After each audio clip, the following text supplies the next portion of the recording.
Welcome back, everyday Americans. You've rejoined the Constitution study, and I do have with me Dr. Chloe. A couple technical issues we had to work out, but Dr. Chloe, thank you for joining us here. Um, since it's your first time, tell my audience a little bit about you and about the book you've written. Thank you. It's great to be with you, Paul. So I'm a clinical psychologist, which I understand in this day and age could really, turn off a lot of people, and I don't blame them. But I swear I'm not like the others. I'm actually a sane clinical psychologist, and I am a USA Today best-selling author. And my new book is about the mental health benefits of free speech.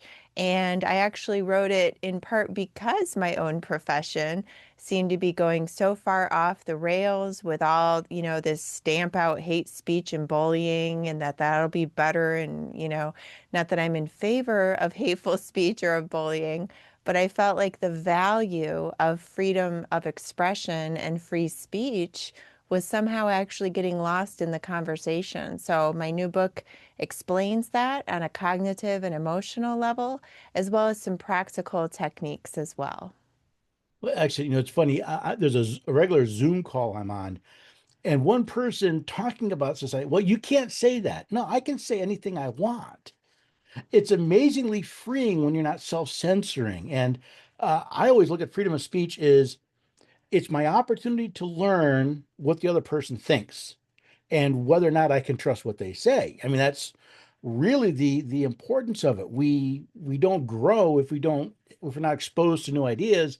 And how can we be exposed to new ideas if we're censoring ourselves? So I've never heard of it from a psychological standpoint being beneficial. But yeah, I guess it kind of makes sense. This freeing of ourselves. I can breathe. I can live my life the way I see fit. Yeah, totally. I mean, and you brought up social trust there too. Like it's an opportunity to learn what people think and feel, and it makes you feel like you can trust what the other person says, which I think kind of stands the whole safe spaces conversation on its head, right? I mean, how should we really feel, quote, safe in these, quote, spaces where we know that everybody's really muzzled and, not really perhaps even saying what they really think or what they really feel. And to your point about breathing, that it's like you can breathe again. Speech is truly fundamental. I can see why it's the First Amendment. It is a God-given right. There are regions of our brain that are specifically just devoted to the production and comprehension of speech. It is native to us. And this might sound extreme, but I think on some level, cutting off people's freedom of speech is like cutting off like a couple of fingers. Like it is that native to who we are. So I'm very passionate about this topic. I can see that, and I think it's a good topic. I think it's like I said, it's another way to approach something I've always done. I mean, I've always heard, better to keep your mouth shut and be thought a fool than to open your mouth and prove it. But again, in my line of work where I'm looking at what people are saying and doing, hearing what they say, I want to know when you've got somebody that's got a goofy idea. Maybe I trust you, maybe I don't, or maybe I just understand the point of view that you're coming from. Now, you say that, again, I'm sure we've all experienced some sort of political correctness, just another form of censorship. You can't say that. You can't call somebody that.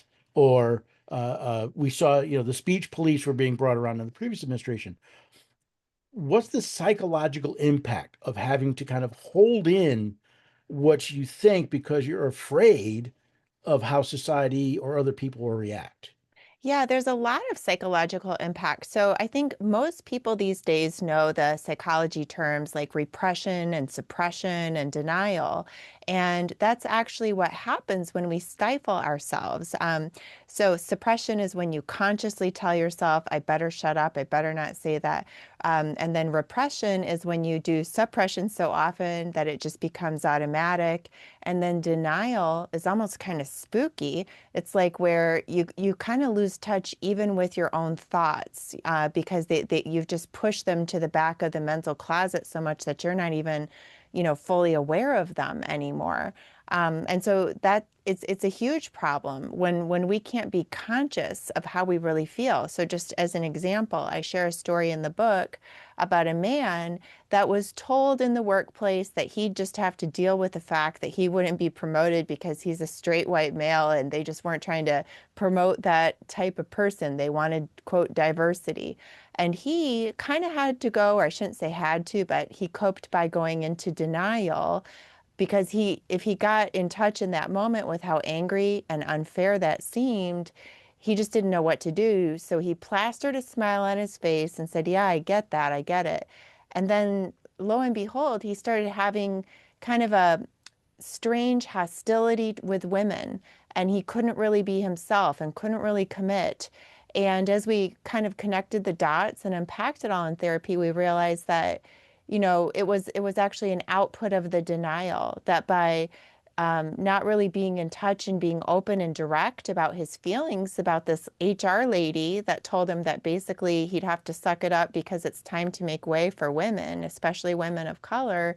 He started what psychologists call acting out his feelings against women. So the good news is that what he ended up doing in the end is seeing an employment lawyer and dealing with the problem more effectively. And then he was able to deal with women in his personal life without all that, background baggage.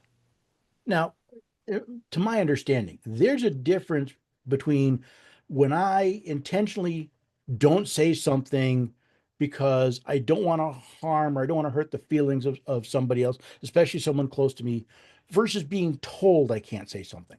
Totally. We all have family members where there are subjects you try to avoid because they're touchy subjects. Now, Mm-hmm. does that have a different impact on the human being Uh-huh. than being told you can't say that? 100%. So, what you're talking about, and I get into this too in the book, is the difference between what we call healthy self restraint versus self censorship. So, healthy self restraint, did you like the dinner I made? Well, you know what? If it's, maybe your future mother in law, maybe you smile and say it was the greatest thing you ever had, right? Even maybe it wasn't, right? That's what we might call healthy self restraint. Self censorship is kind of like the difference between secret and private. Private is maybe just something like self-restraint that you just maybe want to keep to yourself.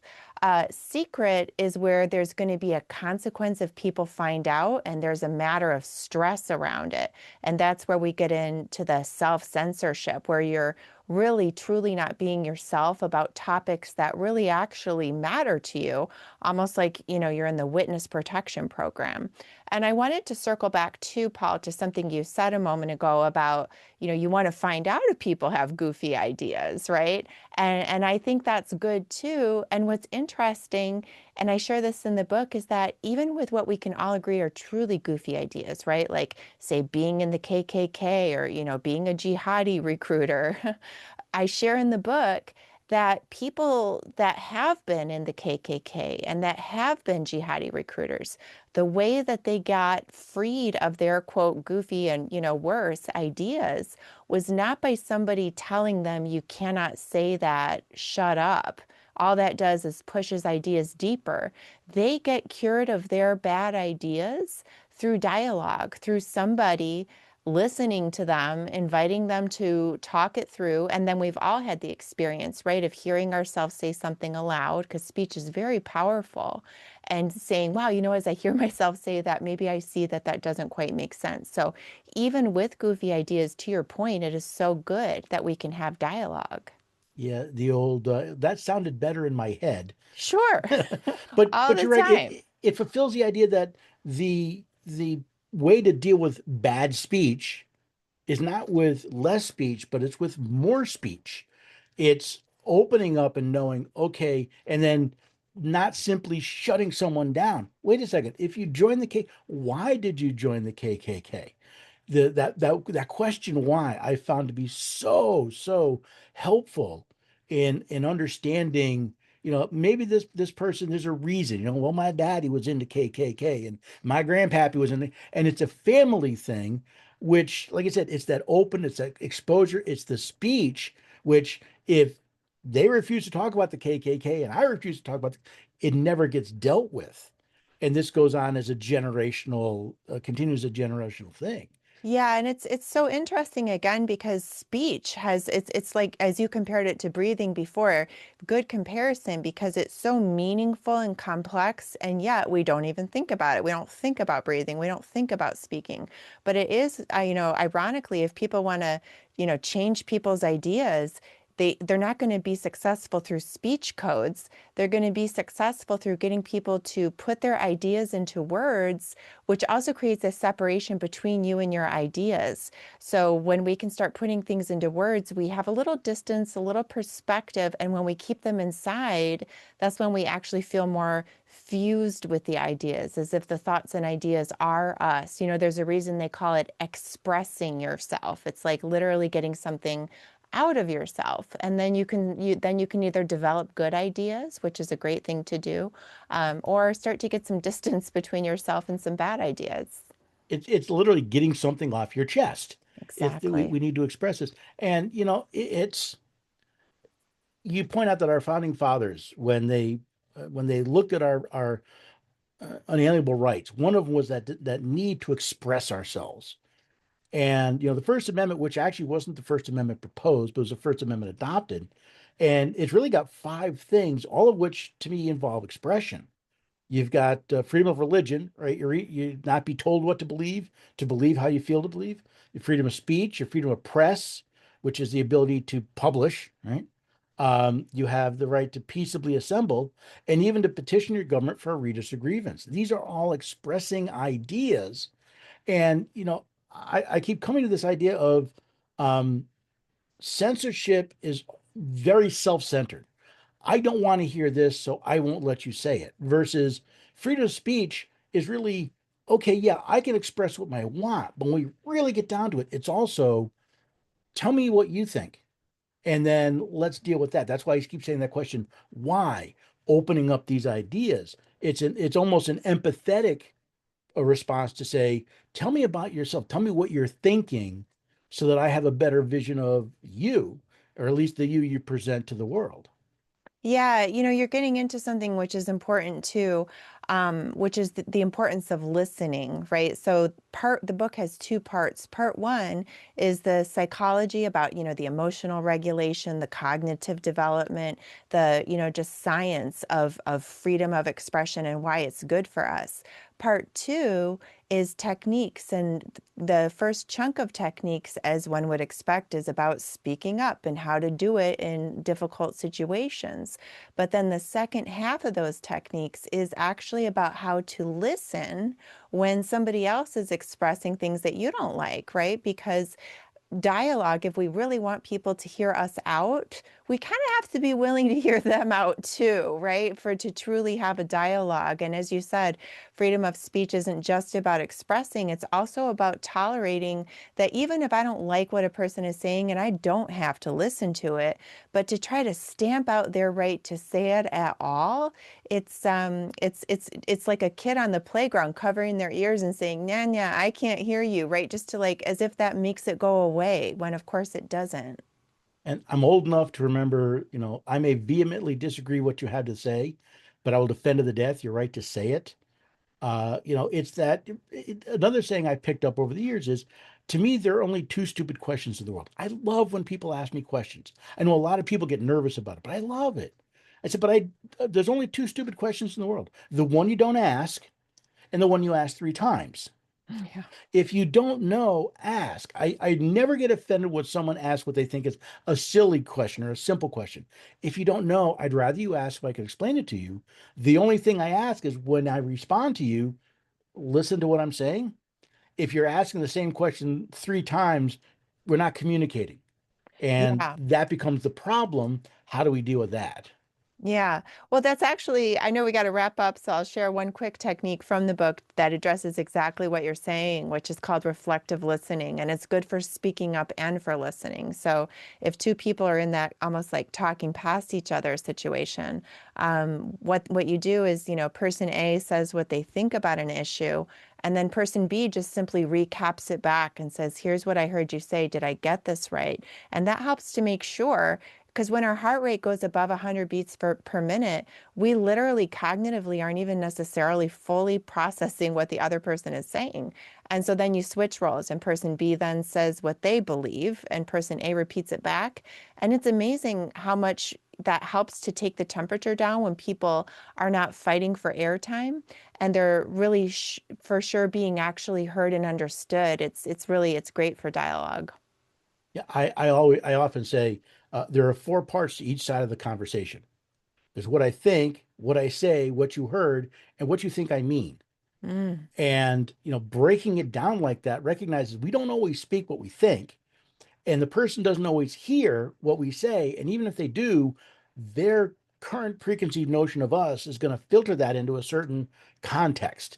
So, plenty of times you say something pure, very no big deal, but because of someone's opinion of you, they react very strongly. And speech is a muscle that needs to be exercised. And I think we don't do that nearly enough. Now, you mentioned we're getting low on time, and I do appreciate your time. Where can people find your book? Where can they find more about you and the stuff that you're writing? Yeah, thank you so much. I'd love to connect. So people can just go to freespeechtoday.com because the name of the book is Can I Say That? Why Free Speech Matters and How to Use It Fearlessly, which I know is kind of a mouthful. So if they go to freespeechtoday.com, then they can get the book. It's available wherever books are sold, and there's links there at freespeechtoday.com, as well as links to all of my social handles. I love to sound off on Twitter. So, and I'm also having like a free book discussion group. So if people do get the book and they want to meet online together and talk about it, then send me a DM through freespeechtoday.com. Excellent engagement after the fact. Well, Dr. Chloe, again, thank you for your time. I think it's a great idea to see a psychologist looking at the benefits of free speech. I hope you'll join us again as we've got some more information and we talk more about freedom of speech here at the Constitution Study. I love that. Thanks, Paul.